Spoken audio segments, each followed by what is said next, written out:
أعوذ بالله من الشيطان الرجيم بسم الله الرحمن الرحيم أم تريدون أن تسألوا رسولكم كما سئل موسى من قبل ومن يتبدل الكفر بالإيمان فقد ضل سواء السبيل ود كثير من أهل الكتاب لو يردونكم من بعد إيمانكم كفارا حسدا من عند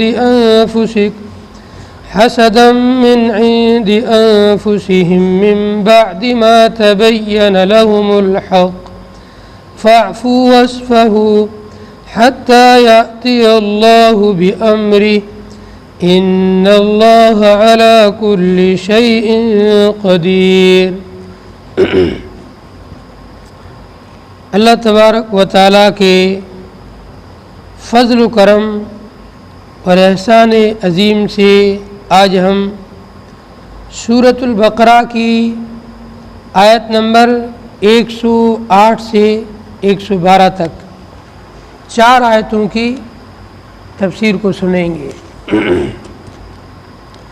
ان 4 آیات کے اندر اللہ تبارک و تعالیٰ نے یہود کے الگ الگ حربوں کو بیان کیا ہے۔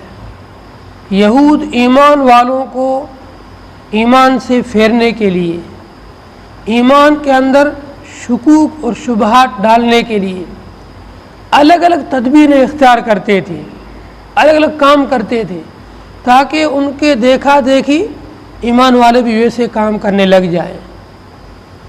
یہود نے اپنے نبی حضرت موسیٰ علیہ السلام سے بیجا سوالات کیے، فضول سوالات کیے۔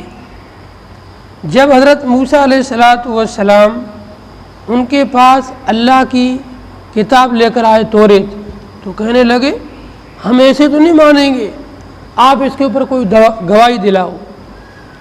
تو موسیٰ علیہ السلام نے اپنے قوم کے 70 آدمیوں کو لیا، پہاڑی پر گئے، وہاں اللہ سے گفتگو کی۔ ان لوگوں نے یہ سب کچھ سنی، جب واپس آئے پھر مکر گئے، پھر سوال کیا ہم ایسے نہیں مانیں گے، اللہ کو ہمارے سامنے لے کے آؤ، اور اللہ ہمارے سامنے آ کر کے کہے کہ ہاں میں اللہ ہوں، یہ میرا پیغمبر ہے، تو ہم مانیں گے۔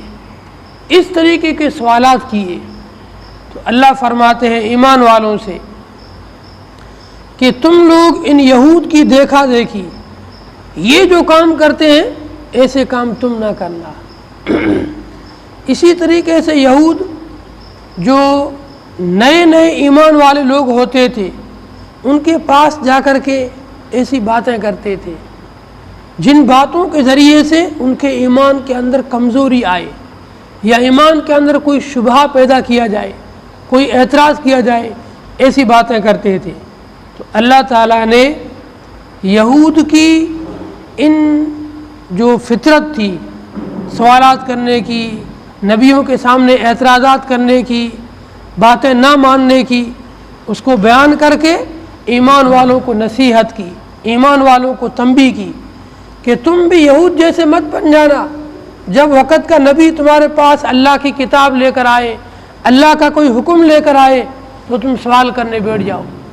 پہلے اللہ نے کوئی دوسرا حکم دیا تھا، ابھی یہ حکم کیوں دے دیا، اس کی کیا ضرورت تھی، ہمیں اس کی حکمتیں بتاؤ، ہمیں اس کی وجہ بتاؤ۔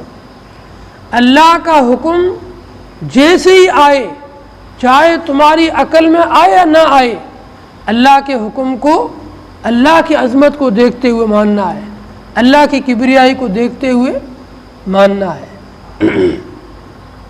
فرمایا ام تریدون ان تسألوا رسولکم، کیا تم چاہتے ہو کہ سوال کرو تم اپنے رسول سے، کما سئل موسیٰ من قبل، اسی طریقے سے جیسے موسیٰ علیہ السلام سے سوال کیے گئے اس سے پہلے۔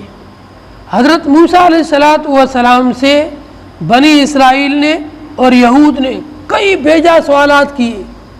جب بھی اللہ کی طرف سے کوئی حکم لے کر آتے تو اس ایک حکم کے لیے یہ کئی سوالات کرتے، سوالات کرنے کے بعد بھی کبھی کبھی مان لیتے، اکثر موقعوں پر ٹھکرا دیتے تھے۔ آپ نے اس سورت کا نام سورہ بقرہ اس کا نام اسی لیے رکھا ہے کہ اس کے اندر گائے کا تذکرہ ہے، اور عربی میں گائے کو بقرہ بولتے ہیں۔ بقرۃ عربی کے اندر گائے کو بولتے ہیں۔ گائے کے لیے عربی کے اندر بقرہ آتا ہے، اور بکری کے لیے آتا ہے غنم۔ غنم کے معنی بکری، اور بقرۃ کے معنی گائے۔ چونکہ اس صورت کے اندر گائے کا تذکرہ ہے، بنی اسرائیل میں قتل ہوا، اللہ نے حکم دیا گائے کو ذبح کرو، اس کے ایک حصے کو مقتول کو لگاؤ، وہ بتا دے گا اس کو کس نے قتل کیا ہے۔ اس لیے سورت کا نام ہی سورہ بقرہ رکھ دیا۔ یہ لوگ جب یہ بقرہ کا اور گائے کا واقعہ ہوا، اللہ نے ان کو حکم دیا ایک گائے ذبح کرو۔ یہ اگر بلا چون چرا اللہ کا حکم مان کر کوئی بھی دنیا کی گائے خرید کر کے ذبح کر دیتے تو کام ہو جاتا۔ انہوں نے سوال کیا وہ گائے کیسی ہونی چاہیے، اس کی عمر کتنی ہونی چاہیے، اس کا رنگ کیسا ہونا چاہیے۔ جیسے جیسے سوال کرتے گئے اللہ تعالیٰ جواب دیتا گیا، اور ان کے لیے سختی بڑھتی گئی۔ انہوں نے جتنے سوالات کیے، ان سوالات کی وجہ سے اللہ تعالیٰ نے ان کے لیے اس گائے کو اتنی مہنگی کر دی کہ ان کو اس گائے کی کھال بھر کر کے سونے کے بدلے میں وہ گائے خریدنی پڑی۔ یہ خود ان کے بیجا سوالات کی وجہ سے ہوا، ورنہ کوئی بھی عام گائے پکڑ کر کے اس کو خرید کر کے ذبح کر لیتے تو کام ہو جاتا۔ اللہ فرماتے ہیں جس طریقے سے بنی اسرائیل نے موسیٰ علیہ السلام سے فضول سوالات کیے، بیجا سوالات کیے، بغیر کسی مطلب کے یوں ہی سوالات کیے، تم لوگ ایسے مت بننا بنی اسرائیل کی طرح، یہود کی طرح، کہ وقت کا نبی جب تمہارے پاس قرآن کی آیات لے کر آئے، اللہ کے احکامات لے کر آئے، تو تم بھی اس وقت کے نبی کے سامنے سوالات اور اعتراضات کرنے لگ جاؤ، بلکہ جو اللہ کا حکم آئے اس کو مان لینا۔ وَمَن يَتَبَدَّلِ الْكُفْرَ بِالْإِيمَانِ فَقَدْ ضَلَّ سَوَاءَ السَّبِيلِ، جو شخص ایمان کے بدلے میں کفر کو لے لے تو وہ سیدھی راہ سے بھٹک گیا، سیدھی راہ سے بچل گیا۔ جو شخص اللہ تبارک و تعالیٰ کے کسی حکم کے آنے کے بعد اس پر اعتراض کرے، اس حکم کا انکار کرے، اس حکم کے بارے میں نبی سے بیجا بحث کرے، فضول کی نبی سے جو ہے معارضہ کرے، تو ایسے لوگ ایمان کو چھوڑ کر کفر پر چلے گئے۔ اور یہ جو انہوں نے کفر کا سودا کیا ہے ایمان کے بدلے میں، یہ ان کے لیے بہت برا سودا ہے۔ سیدھے راستے سے ہٹ گئے، کفر کے راستے پر چلے گئے۔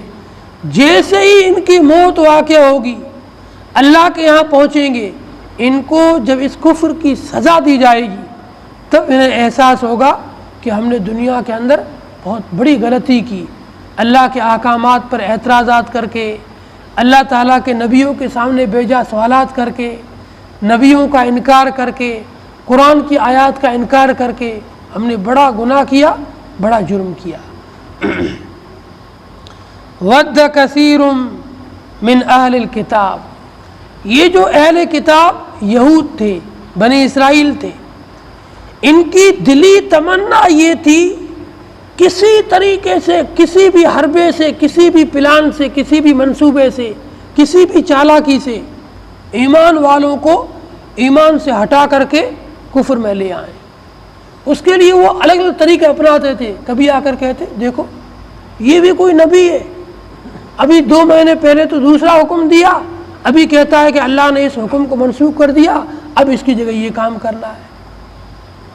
کبھی نبی کے بارے میں کوئی اور باتیں کرتے، کبھی قرآن کے بارے میں باتیں کرتے، ایسی باتیں کرتے تھے جن کی وجہ سے لوگوں کے دل کے اندر نبی کی، قرآن کی، اللہ کے احکامات کی عظمت کم ہو، ان کی اہمیت کم ہو، ان کے بارے میں شکوک و شبہات پیدا ہو، اور لوگوں کا ایمان ڈگمگا جائے اور لوگ ایمان سے پھر جائیں۔ ایسے یہ لوگ باتیں کرتے تھے یہود بنی اسرائیل ایمان والوں کو ایمان سے ہٹانے کے لیے۔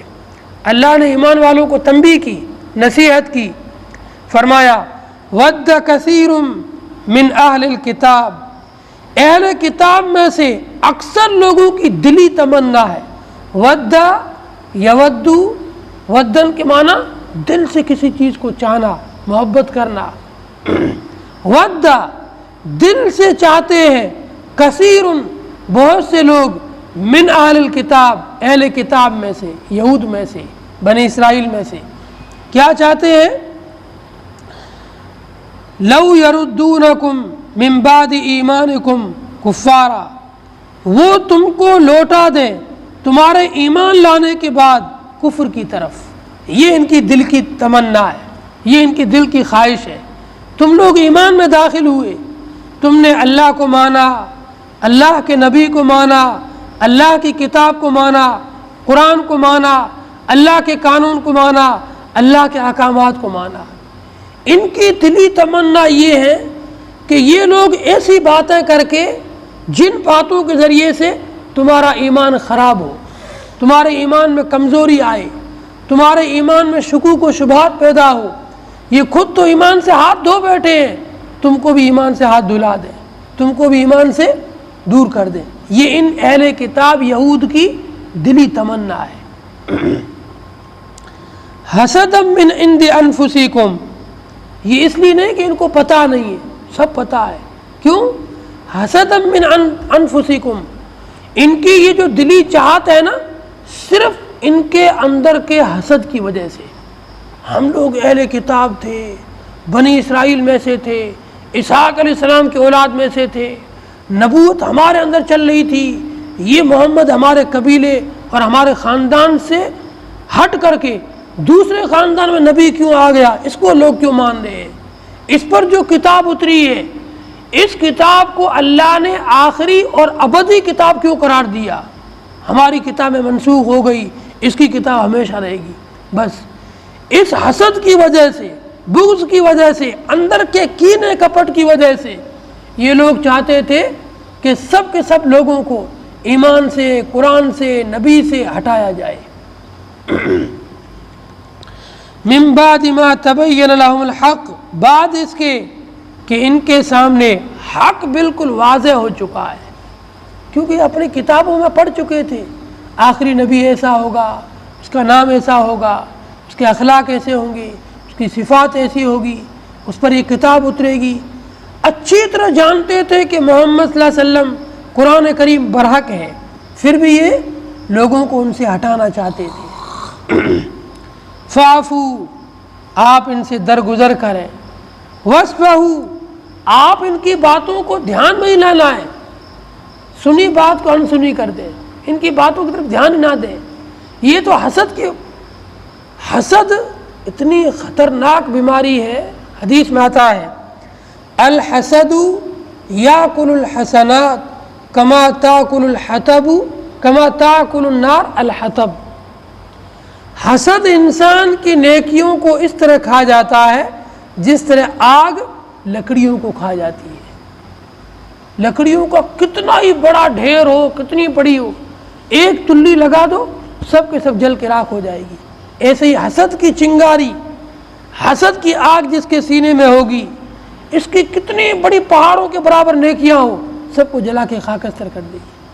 اس لیے نبی علیہ السلام دعا مانگتے تھے، اللہم انی اعوذ بکا من الحسد والحقد، اے اللہ میں آپ سے پناہ چاہتا ہوں حسد سے، حقد بولتے کینے کو، اور کینے سے، دل کے اندر میل کچیل کپٹ رکھنے سے، دل کو میرے بالکل صاف شفاف آئینے جیسا بنا دے۔ اس لیے امتیوں کو بھی دعا مانگنی چاہیے کہ اللہ تعالی ہمارے قلوب کو حسد سے، بغض سے، کینے کپٹ سے پاک فرمائے۔ یہ بڑی خطرناک بیماری ہے، بڑی خطرناک مرض ہے۔ حسد ایک آگ ہے، جس آگ کے اندر خود حاسد جلتا رہتا ہے، سامنے والے کو تو نقصان نہیں ہوتا ہے لیکن یہ جلتا رہتا ہے۔ حسد کیا ہے؟ کسی اللہ کے بندے کو اللہ نے خوب نوازا ہے، کسی کو اللہ نے مال دیا، کسی کو اللہ نے عہدہ دیا، کسی کو اللہ نے عزت دی، کسی کو اللہ نے علم دیا، کسی کو اللہ نے جو ہے جسمانی طاقت و صحت دی، الگ الگ نعمتیں دی ہیں۔ اب کوئی انسان ان نعمتوں کو دیکھ کر جلے، اس کو اللہ نے مال کیوں دیا، مجھے ملے یا نہ ملے، اس کو نہیں ملنا چاہیے، یہ حسد ہے۔ ایک آدمی پلاٹ خرید رہا کسی کالونی کے اندر، آپ کو پتہ چلا، آپ نے جا کر کے یہ کیوں خریدے گا، مجھ سے اونچا چلا جائے گا، اس کے سودے کے بیچ میں پڑھ کر کے اس کا سودا کینسل کرا دیا، کسی طریقے سے کسی اور کو دلا دیا۔ آپ کے دل میں مجھے ملے یا نہ ملے، اس کو نہیں ملنا چاہیے، یہ حسد ہے۔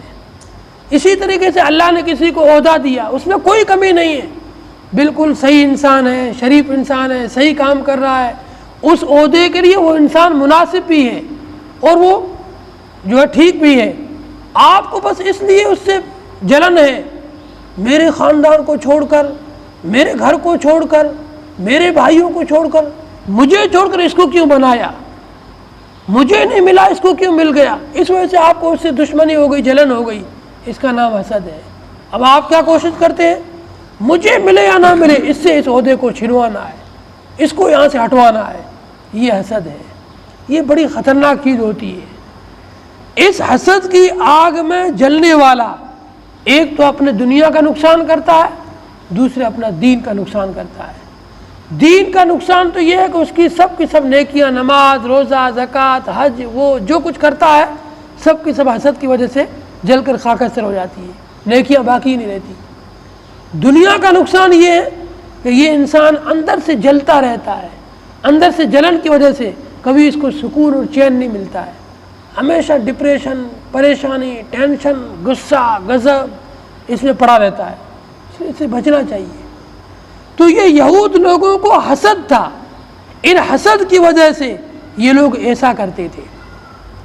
من بعد ما تبین لهم الحق، بعد اس کے کہ ان کے سامنے حق کھل چکا تھا، فاعفو، آپ ان سے درگزر کریں، واسفحوا، اور آپ ان کی باتوں کی طرف دھیان ہی نہ دیں۔ دنیا میں جتنے بھی بڑے بڑے کام کرنے والے لوگ ہیں، کسی بڑے ٹرسٹ کے صدر ہو، NGO کے چلانے والے ہو، مدارس کے ذمہ دار ہو، مساجد کے ٹرسٹی متولیان ہو، یا کوئی بھی بڑا کام کرنے والا ہے، بڑا بزنس مین ہو، ان سب لوگوں سے کسی نہ کسی کو حسد ہو ہی جاتا ہے، کوئی نہ کوئی تو ان کے مخالف، بس اللہ کے لیے ان سے دشمنی ہو جاتی ہے، یہ کچھ بھی نہ کریں۔ اسی لیے کسی حکیم کی قول ہے، حکیم کی بات ہے، لوگوں کی دشمنی کو لینے کے لیے ضروری نہیں کہ آپ ان سے لڑائی کریں، بس آپ کامیاب بن جاؤ، لوگ خود بخود آپ کے دشمن بن جائیں گے۔ آپ ایک کامیاب انسان بن جاؤ، چاہے کامیاب تاجر بنو، کامیاب متولی بنو، کامیاب ناظم بنو، کامیاب مدرس بنو، کامیاب امام بنو، کامیاب ذمہ دار بنو، جیسے ہی آپ کی عزت ہوگی، آپ کامیاب ہوگے، خود بخود کچھ لوگوں کو آپ سے دشمنی ہو جائے گی، وہ یوں ہی آپ کی برائی کریں گے، اس میں یہ کمی ہے، یہ ایسا ہے، اس نے فلاں جگہ ایسا کیا، پھر بس وہ آپ کی ٹو میں لگ جائیں گے اور آپ کی کمیاں ہی دیکھیں گے اور لوگوں کے سامنے اچھالیں گے۔ ایسے لوگوں کی بالکل پرواہ نہیں کرنی، وہ اپنا کام کر رہے، آپ اپنا کام کرو۔ ان کا کام کیا ہے؟ آپ کے پیچھے لگ کر آپ کی کمیوں کو ڈھونڈنا۔ آپ کا کام کیا ہے؟ مخلوق کی خدمت کرنا، اللہ کو راضی کرنا، آگے بڑھنا۔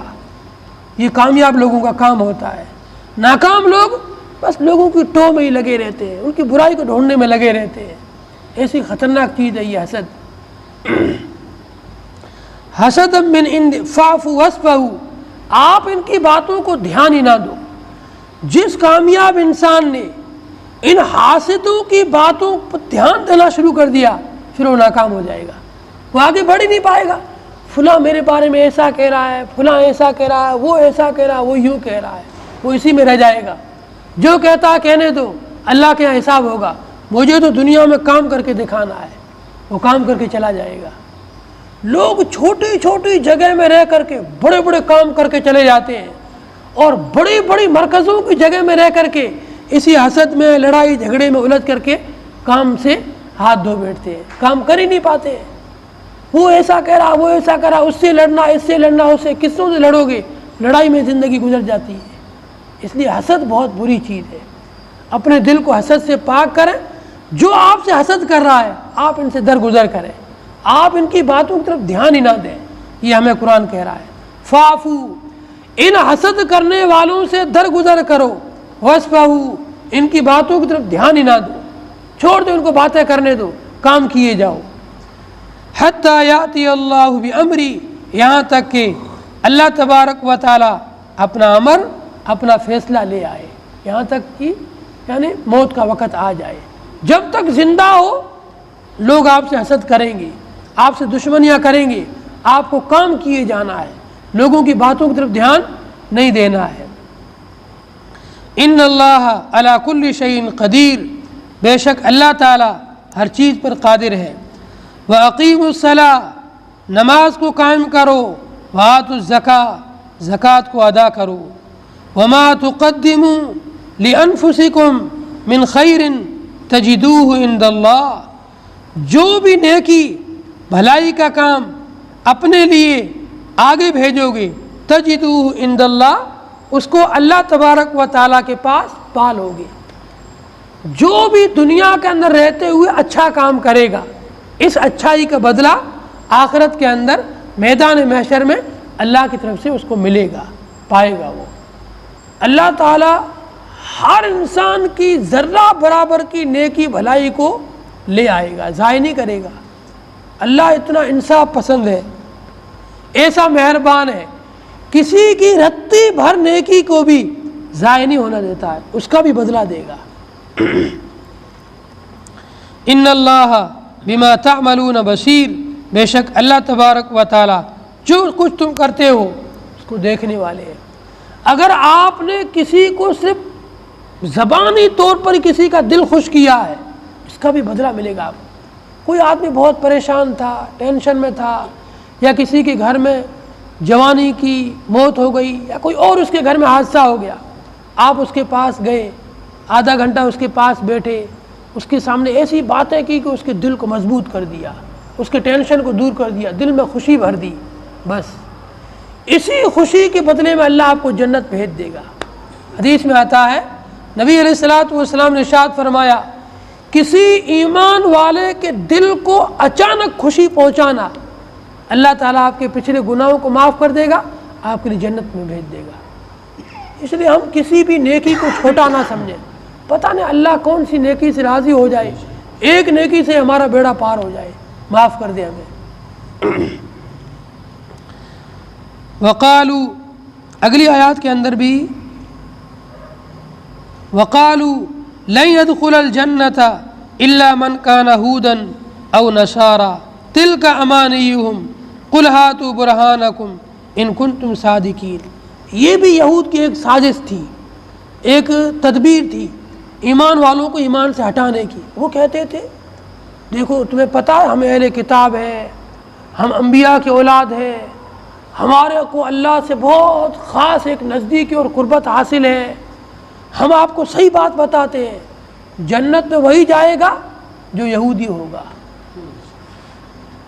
تاکہ یہ لوگ اس طریقے سے ایمان کو، آخری نبی کو چھوڑ کر یہودیت اختیار کر لیں اور ایمان سے ہاتھ دھو بیٹھے، ایمان سے پھر جائیں۔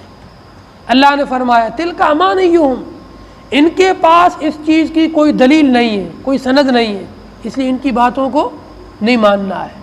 تم کو اللہ نے جو کتاب دی ہے، جو نبی دیا ہے، اسی کے اوپر استقامت کے ساتھ جمے رہو، اسی کی پیروی کرو۔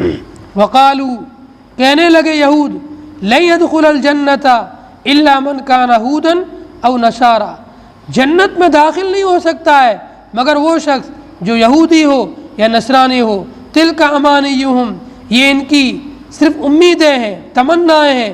قل، اے نبی جی آپ ان یہود و نصارہ سے کہہ دو، ہاتوا برہانکم، لے آؤ دلیل، ان کنتم صادقین، اگر تم سچے ہو۔